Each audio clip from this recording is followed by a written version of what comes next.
On 197, 4.5.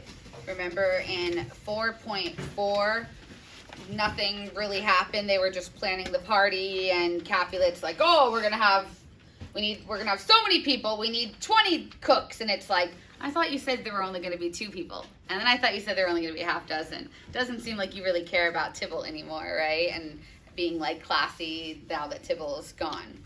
So starting at 4.5, the nurse, she goes to wake up Juliet. Mistress! What? Mistress! Juliet! Fast. I warned her. Why, lamb, why, lady? Why, you slug a bed? Why, love, I say, madame, sweetheart. Why, bride. What? Not a word. You'll take your penny's worth now. Sleep for a week, for the next night, I warrant. The County Paris hath set up his rest, that you shall rest but little. God forgive me, Mary, amen. So she's like, oh yeah, you better sleep right now. You're not going to get rest for a while. Oh my gosh, forgive me. How sound is she asleep? I needs must wake her. Madam, aye, let the county take you in your bed. He'll fright you up, I faith. Will it not be? Then she opens the bed curtains. What? Dressed and in your clothes and down again? I must needs wake you, lady. Lady. Alas, help, my lady's dead. Oh, were ever day that ere I was born, some aqua vitae, ho, my lord, my lady. What noise is here? Oh, lamentable day. What is the matter? Look, oh, heavy day. Oh, me, my child, my only love. Revive, look up, or I will die with thee. Help, go help. For shame, bring Juliet forth. Her lord has come. She's dead, deceased. She's dead. Alack the day. She's dead. Huh? Let me see her. Out, alas, she's cold. Her blood is settled. Her joints are stiff. Life and these lips have long been separated. Death lies on her like an untimely frost upon the sweetest flower of all the field. Oh, lamentable day! Oh, woeful time! Death, that hath taken her hence to make me wail, ties up my tongue and will not let me speak. And now Friar Lawrence, he's the only one who knows that Juliet is not dead. So he's like, oh, right, we're supposed to be sad, right? And so he's going to have to kind of be like told the news and be like, what? She's dead? I'm shocked at this news. Oh, my goodness, you know. Come, is the bride ready to go to church? Ready to go, but ne'er to return. O son, the night before thy wedding day hath death lain with thy wife. There she lies, flower as she was, deflowered by him. Death is my son-in-law. Death is my heir. My daughter he hath wedded. I will die and leave him all. Life, living, all his deaths. That's like a great example of personification, where he said that basically Paris doesn't get to marry my daughter. Death marries my daughter. Paris doesn't get to deflower my flower. Death does. Death lays with her in the wedding bed. Death is now my son-in-law. Death is now my heir. Death takes all. And so that personification may or may not be on the test. Intent. So after he personifies death in such a beautiful way, Paris says, have I thought long to see this morning's face, and doth it give me such sight as this? Accursed, unhappy, wretched, hateful day, most miserable hour that e'er time saw in lasting labor of his pilgrimage. But one poor and loving child, but one thing to rejoice and solace in, and cruel death hath catched from my sight. Oh, woeful day, most lamentable, most woeful day that ever I did behold. Oh day, hateful day. Ne'er was so seen a black day as this. Oh, woeful day. And then Paris, he's like, that was my money, you know, right? Remember the nurse was like, he that shall lay her shall have the chinks, right? She's gonna make a lot of money, whoever marries her. And Paris, you know, right? He's kind of a gold digger, right? So he's like, I was so close to marrying her. Beguiled, divorced, wronged, spited, slain, most detestable death by thee beguiled, by cruelly quite overthrown. Oh love, oh life, not life, but love and death. And then Capulet, he's so mad, right? Despised, distressed, hated, martyred, killed, uncomfortable time. Why camest thou now to murder our solemnity? O child, my soul, and not my child, dead art thou. Alack, my child is dead, and with my child my joys are buried.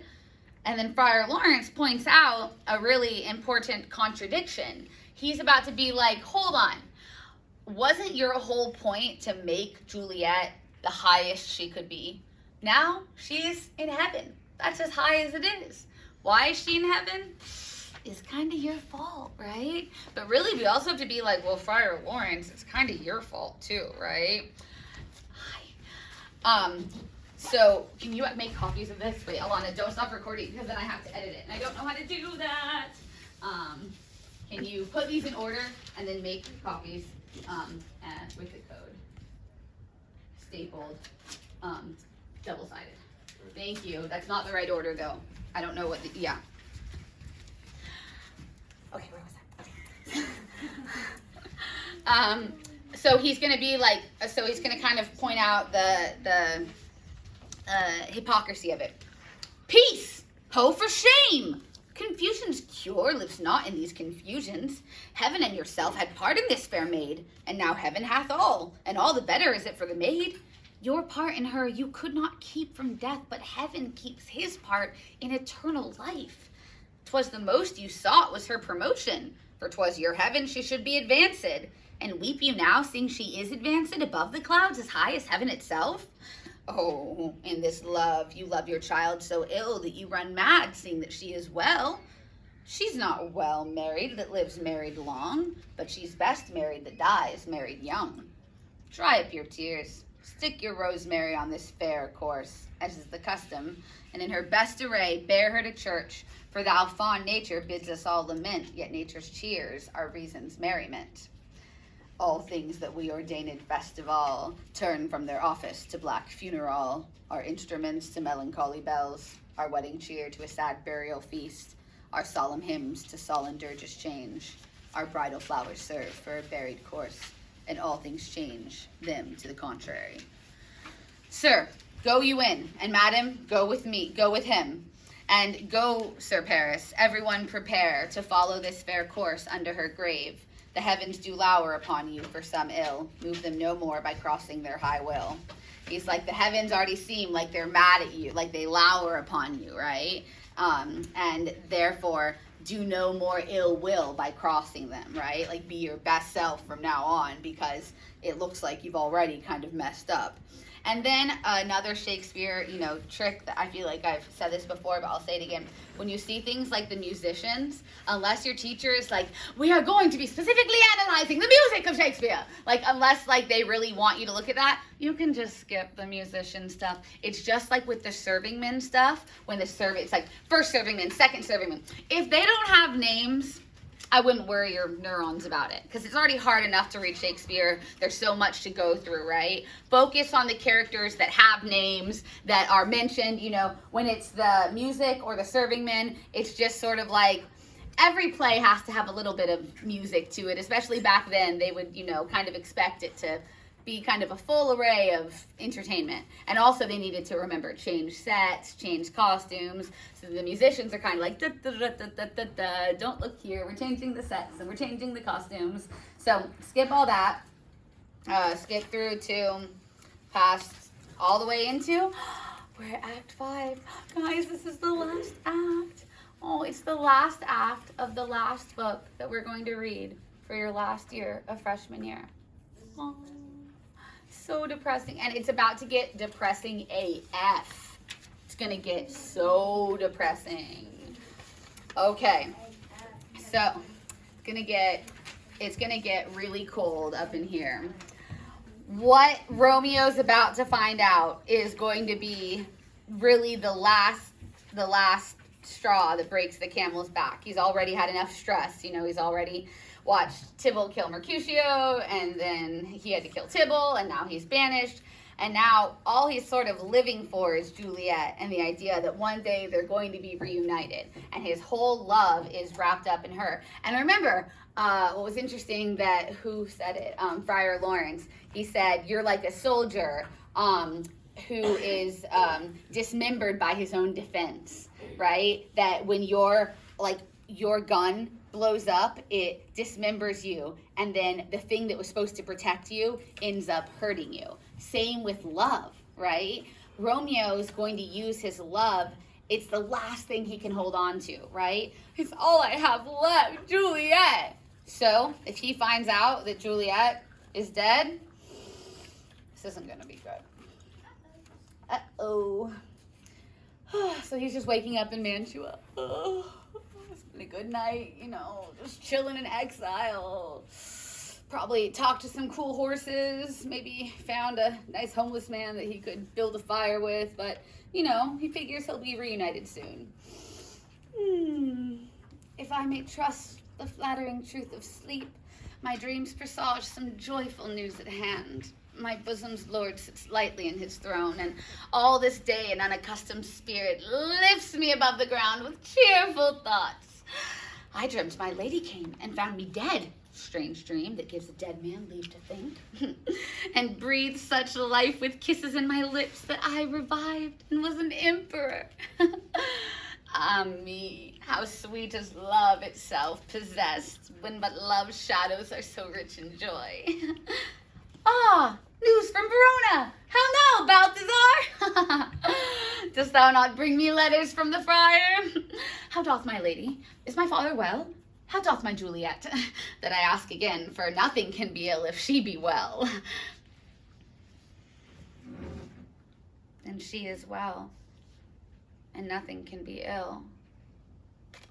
Her body lays and sleeps in Capel's monument, and her immortal part with angels lives. I saw her laid low in her kindred's vault, and presently took post to tell you. Oh, pardon me for bringing this ill news, sir, since you did leave it for my office, sir. Is it even so? Then I defy you, stars! Thou knowest my lodging! Get me ink and paper. Hire post horses. All hence tonight. I do beseech you, sir, have patience. Your looks are pale and wild, and do import some misadventure. Tush, thou art deceived. Leave me, and do the thing I bid thee to do. Hast thou no letters to me from the friar? No, my good lord. No matter. Get thee gone, and hire those horses. I'll be with thee straight. Well, Juliet, I will lie with thee tonight. Let's see for means. Oh, mischief, thou art swift to enter the thoughts of a desperate man. I do remember an apothecary, and hereabouts he dwells, which I late noted in tattered weeds with overwhelming brows, coaling of simples, meager were his looks, sharp misery had worn him to the bones.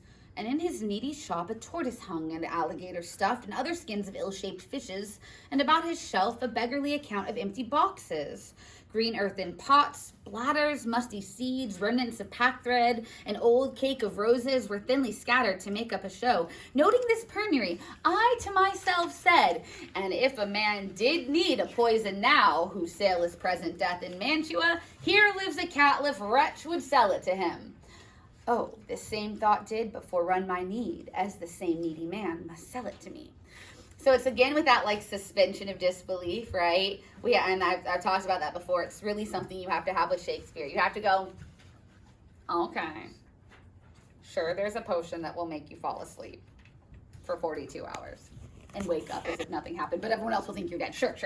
Okay, got it. Sure, they don't bury their dead. Sure, they just lay them out in the vault. Okay, good. I believe you.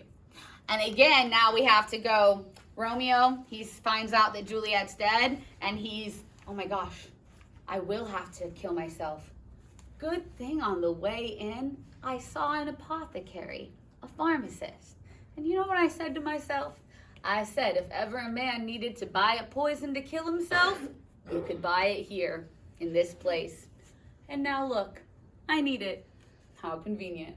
So it's kind of like, I feel like it'd be sort of funny too, like the audience, it'd be like so convenient, you know, like, so I picture it as funny. I know it's hard to picture it when it's just one person doing it, but it's very convenient, and he makes a really good point in this next scene.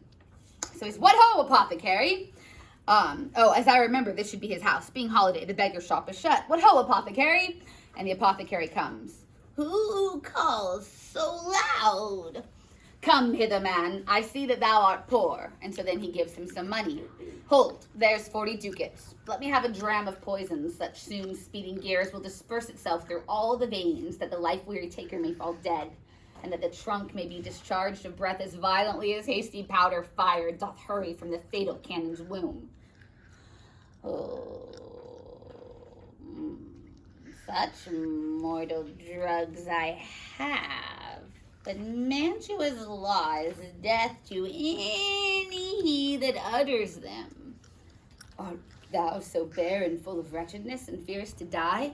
Famine is in thy cheeks, need and oppression starveth in thy eyes, contempt and beggary hangs upon thy back. The world is not thy friend, nor the world's law.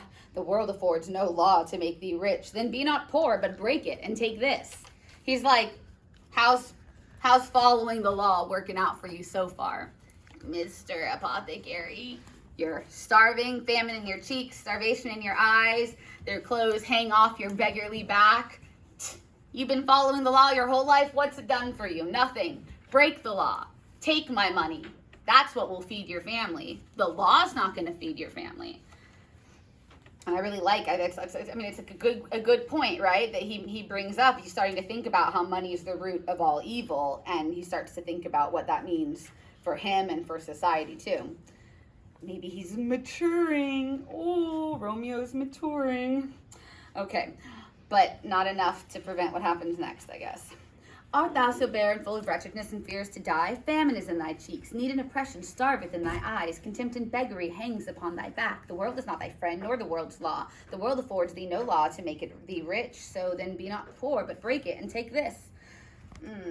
My poverty, but not my will, consents. And that's like my favorite line. I use it all the time. I feel like we should all have a line from Romeo and Juliet that we just like casually drop into our daily conversations. I feel like we'd look really cool. So maybe we should all just like decide on a good line. You know, this will be mine. I like these violent delights have violent ends. That's a good one, right? And like if your friends are like making out in the corner, you can be, these violent delights have violent ends. Or the one I like is this one, my poverty, but not my will consents. I think Casey and I can both relate as teachers that maybe we're asked to do something that will make us extra money, right? Oh, you know, would you like to teach Thursday school, like detention school? And you might be like, my poverty, but not my will consents. My poorness says yes. My desire is no. But because I am impoverished, right, and we use that term loosely now, right, I will say yes. So the apothecary, he's going to sell him these mortal drugs that will kill him, but he's not doing it because he wants to, but because he's starving. My poverty, but not my will, consents. I pay thy poverty, and not thy will. The apothecary gives him the poison. Oh,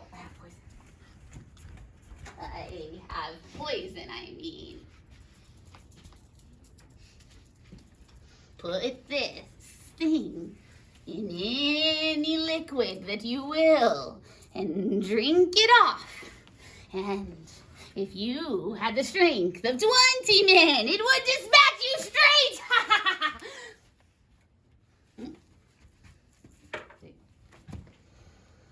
straight. Here's thy gold.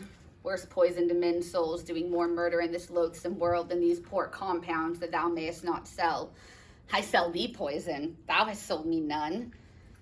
Farewell, buy thee food, get thyself in thy flesh.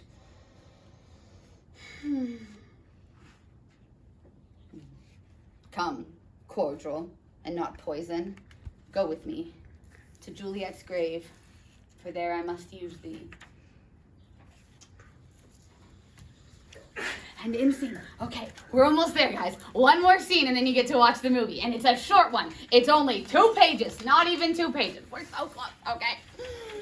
So, meanwhile, what? Then we're going to watch the movie a bit. To the end of the book? We're going to get to the end of the book today. There's no. There's 2 more pages till we pause for a movie break. And then when we start reading again, we will be finishing the book. So it's going to happen today. I know, I'm so nervous. They're going to die today. I'm not ready. Since the prologue, I've been told that they're going to die, but I'm still not prepared. Okay.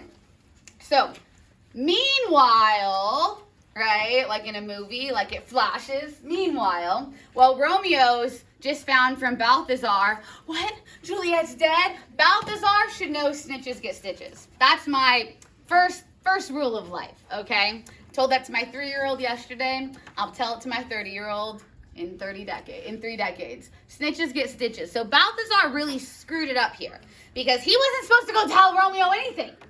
But Friar Lawrence also didn't ask Romeo to not talk to people, right? Couldn't Friar Lawrence have been like, hey, like, make sure that you check everything with me before, don't listen to everything you hear.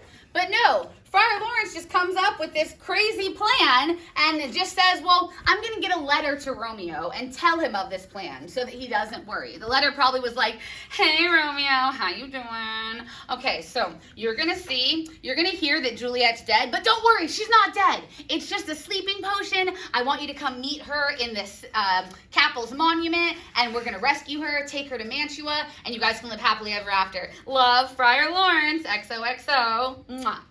Right? So that's how I imagine the letter went.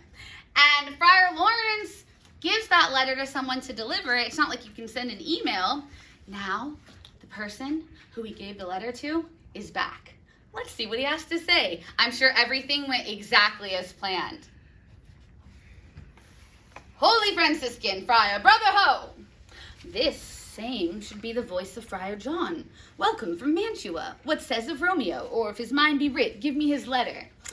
Oh, going to find a barefoot brother out, one of our order, to associate me here in this city visiting the sick, and finding him, the searchers of the town, suspecting that we both were in a house where the infectious pestilence did reign, sealed up the doors and would not let us forth, so that my speed to Mantua there was stayed.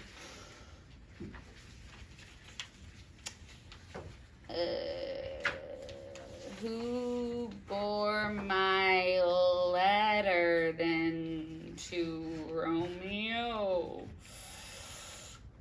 I could not send it. Here it is again.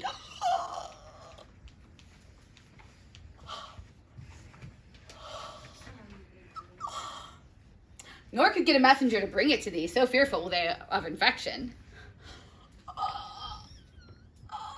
Unhappy fortune. By my brotherhood, the letter was not nice, but full of charge, dear import, and the neglecting of it made you much danger. Friar John, go hence, get me an iron crow and bring it straight unto my cell. Brother, I'll go and bring it thee. Oh, now I must to the monument alone. Within these 3 hours will fair Juliet wake. She will beshrew me much that Romeo hath no notice of these accidents, but I will ride again to Mantua, and keep her at my cell till Romeo come. Poor living corpse, closed in a dead man's tomb. Oh. So, interesting connection to you guys. The reason, did anyone catch why Friar John couldn't deliver the letter? If you look at line 10, page 217, suspecting that we were both in a house where the infectious pestilence did reign, sealed up the doors and would not let us forth, so that my speed to Mantua was stayed.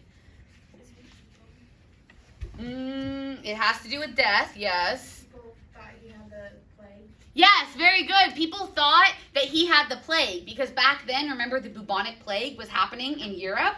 And if you think COVID has been, crazy lockdowns, they would literally lock down entire villages. So Friar John is coming through. He's a monk. They're ones who are usually in charge of taking care of the sick, and back then especially, right? And so they're like, whoa, buddy, we're not letting you in. If you see on the left side how he's dressed, it's very obvious that he's like of the Brotherhood. So they're like, oh no, you're not going to infect our town, right, girls? We're not going to let you in. So what that then meant is that they wouldn't let the letter get through, and now Romeo has no idea. So Friar Lawrence says his plan now is to go get a crowbar on his own. He's sending Friar John to get a crowbar, and he's going to go be there to wake up Juliet alone, and then he's going to take her back to his cell, his office, and hide her there, hide the dead woman in his cell, until he can get that letter to Romeo, which, like, I'm not sure why he thinks it will be any better the second time. It's not like the Black Plague is going to be over in the last 2 days, right? So,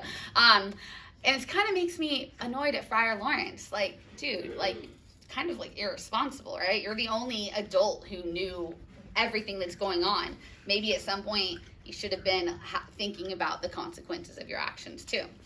Okay, scene. Alana. Stop. Yeah, that's what scene.